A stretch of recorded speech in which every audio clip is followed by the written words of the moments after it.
YouTube, what the crap's going on? HeirofCarthage back on Total War Rome 2, and this is going to be another online battle. This time it'll be myself playing as Athens against Carthage. And as Athens, I brought 4 mercenary Cretan archers, which is a pretty considerable skirmishing investment. It's just under a quarter of your total funds. I also brought 2 Tarentine cav and a skirmisher cav. If you all haven't watched CA's recent video about missile cav, it's kind of good. I mean, it's not going to probably teach you anything you didn't know unless you're very new to the game. In which case, if you are, you should definitely go watch it. But it's on Total War's YouTube channel. Anyway, it was a good video. I kind of liked how it highlighted some of the history behind some of the skirmish units. Again, I'm not sure it taught me anything new about them, but it was kind of neat to hear the reasoning behind some of the different units. But so again, I've got 2 skirmish cav on either flank, and I've got an infantry corps, 4 thorax hoplites, and they're not on the flank, they're in the center. And then I've got 4 thorax swords, 2 on each flank. So some people might be wondering, like, why are you flanking with your swords and holding your center with hoplites? Hoplites aren't good versus infantry, and swords aren't the best versus cav. Well, it's kind of an inverted formation, and I'll show you what I had in mind here in a little while, and we'll see whether or not it works. I do know this, that if you look at this right out here, this is precisely what I like to use skirmisher cav for. So if you take a look at the big overhead, see how I've swung my skirmisher cav out here to either flank? And what this is intended to do is one of a couple of things. So if my opponent completely ignores my cav and just pulls, or his skirmisher cav and pulls his army in to engage, eventually I'll bring it up behind his position and throw javelins from behind, where they're actually very effective. Now if he goes, if he goes, crap, trying to get the screen straight. So if he goes after my cav, which he actually does, see how he's chasing my cav here, then my plan also works, because now that means that my 4 citizen cav, see I have 2 on each flank here, my 4 citizen cav have a better chance of holding off his own cavalry. He's got 2 mercenary Campanian cav and 2 Carthaginian cav. He holds the cavalry edge, but again you can see this skirmisher cav gaining the attention of some of these units out here. Like I've got this Carthaginian cav pulled, man I keep accidentally bumping the screen, sorry. I have these 2 Carthaginian cav pulled clear out to the flanks. So my opponent has brought a complete sword corps. He's got, I want to say, a couple of mercenary Scutari, maybe 3 of them. He's got a Libyan infantry main corps, and then he's got some mercenary Samnite warriors and noble fighters on one flank. So I think he understands that Athens, whether it brings pikes, swords, or hoplites, is going to be infantry inferior to Carthage, and also cavalry inferior. And so I think he's kind of hoping to capitalize on a sword corps and destroy my men before I would be able to do anything else about it. Destroy my main infantry corps, that is. So yeah, look, here comes his... Let's see, what is this? This is one of his Carthaginian cav. So he uses his 2 Carthaginian cav to chase my skirmisher cav, and then he brings his 2 mercenary Campanian cav forward, which is a good plan. You certainly wouldn't want to chase my skirmishers with the other. Now, because my guys are having these Carthaginian cav run after them through the woods, it'll actually protect the Carthaginian cav somewhat from the javelins, because the bonus from that in the woods. But you can see that I'm killing a decent number of them, not a huge number, but they're playing their role, which is to get them off the battlefield. And skirmish on Rome 2 is pretty terrible. These Carthaginian cav didn't take a single loss and caught my Tarentine cav at the edge of the map. Not sure why my guys weren't throwing javelins at them the whole way. My opponent comes at me, just straight at me with his infantry, and so I go into a hoplite phalanx. And a hoplite phalanx is not going to help my men win this battle. What it's going to do is it's going to make it to where it takes forever for the Libyan infantry to kill my men. So my opponent takes me head on. You can see how well braced my men are there. There's no knockback from the enemy charge. See, when they hit my guys, they just hit like a solid brick wall. But yeah, that's what the hoplite phalanx is going to do. If you look at the stats, my men are now up to 89 melee defense, which is considerable. So yeah, with 89 melee defense, they're going to be able to hold up the Carthaginian infantry center. And actually right here, these thorax hoplites will probably beat these mercenary Scutari. And immediately with one of his mercenary Campanian cav, he gets into the back of my thorax swordsman, which would end up beating his mercenary Scutari as well. And see, this is where I've brought back one of my skirmisher cav, and I'm going to hurl javelins at his mercenary Campanian cav, which is now kind of stuck in this fight and can't seem to get itself extricated. And I got worried that he was going to go after my Cretan archers, because if he did, this battle would have been over. So I get my Cretan archers into heavy shot and target his mercenary Campanian cav. Now heavy shot decreases the range and accuracy, but increases the armor piercing and the damage. So you can see the mercenary Campanian cav here taking large amounts of missile fire, and horses are fairly easy targets for archers. And so you can see that my archers are just mowing down this very expensive cavalry. It's actually now routing, or almost routing. It's down to 24 men. There it routes. His mercenary Scutari actually did end up, well, they ended up wrapping up that fight where the Campanian cav was. But his mercenary Scutari here now kind of held up. And again, I can keep using my Cretan archers to shower his cavalry. This is where his other mercenary Campanian cav is. Now on this flank, I have one citizen cav behind his line, and he has his mercenary noble fighters that just finished breaking another of my citizen cav, and he's got a mercenary or a Carthaginian cav coming back. Here I get a real nice hammer and anvil strike against these Libyan infantry, which are held up against my phalanx. So it's going to be pretty devastating for them. You can see that they took a pretty fair number of losses, even to just citizen cav, and their numbers continue to drop pretty rapidly. I actually probably should have left my cavalry there. And here I got a rear charge on his mercenary Samnite warriors with another thorax sword, and those guys are taking some pain too.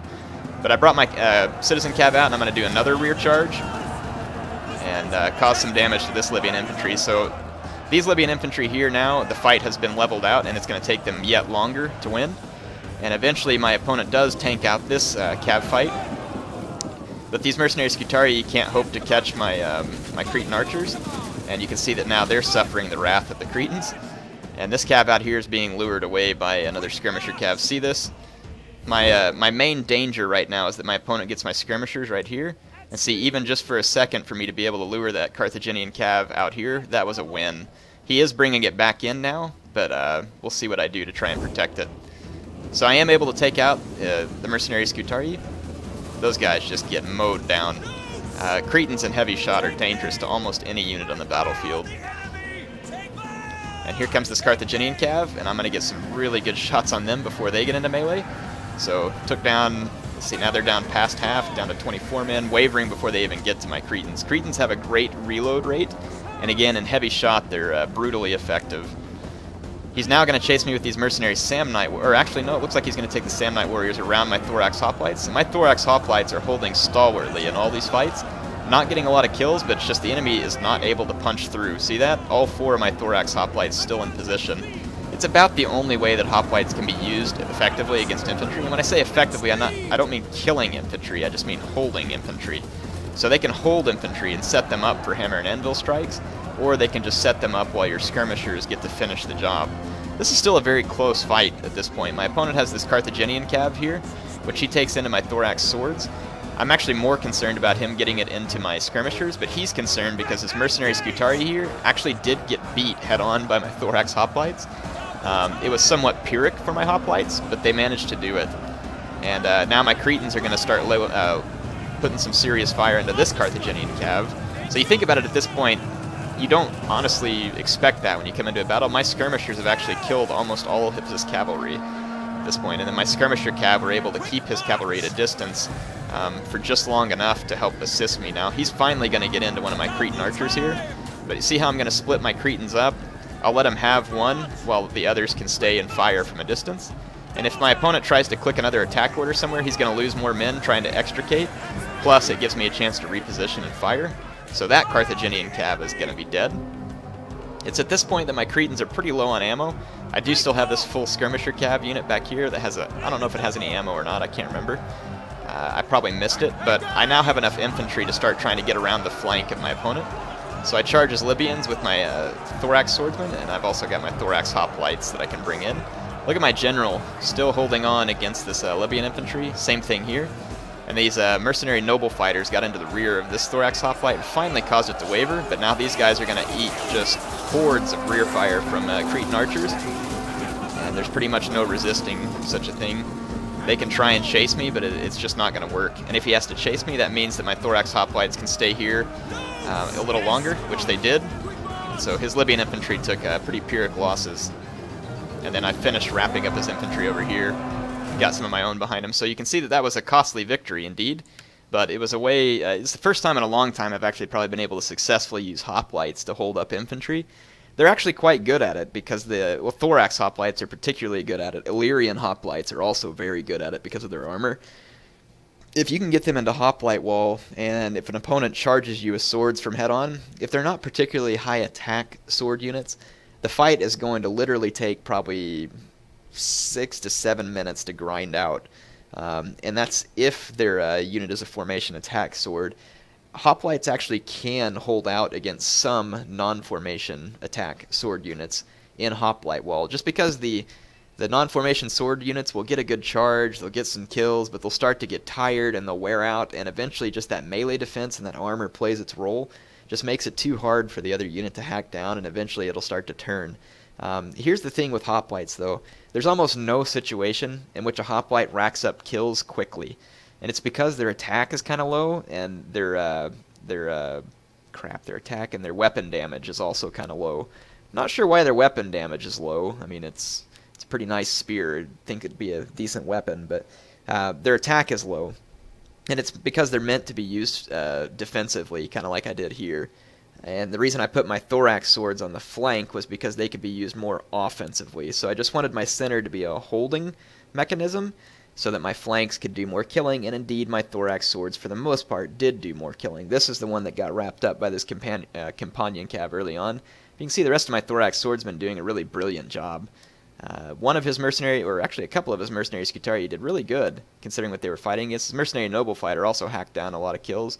Mercenary Samnite warrior doing okay, but I think where he had trouble is this Libyan infantry, only 91 kills here. This one with only 68. These guys weren't cost effective. Same thing with his mercenary companion cav. This was a lot of money spent for not very many kills. This Carthaginian cav did pretty good, but the other one did not do so good. So in this case, my skirmishers really paid off. Look at the kills on those Cretan archers. 164, 148, 143, and 99. Mercenary Tarentine cav getting nothing. I've had these guys be more useful than that before. These skirmisher cav got 12 kills, nothing special, but again, these guys played their role in just pulling the enemy cavalry away from the battle for long enough to help me. Because imagine if that Carthaginian cav had been there right at the beginning of the battle, he would have certainly gone straight after my Cretans, and I'm not sure how easy a time I would have had trying to fight them off with just my Cretans. But yeah, look at that, too. All of my Cretan archers getting a chevron, and 3 of them getting 2.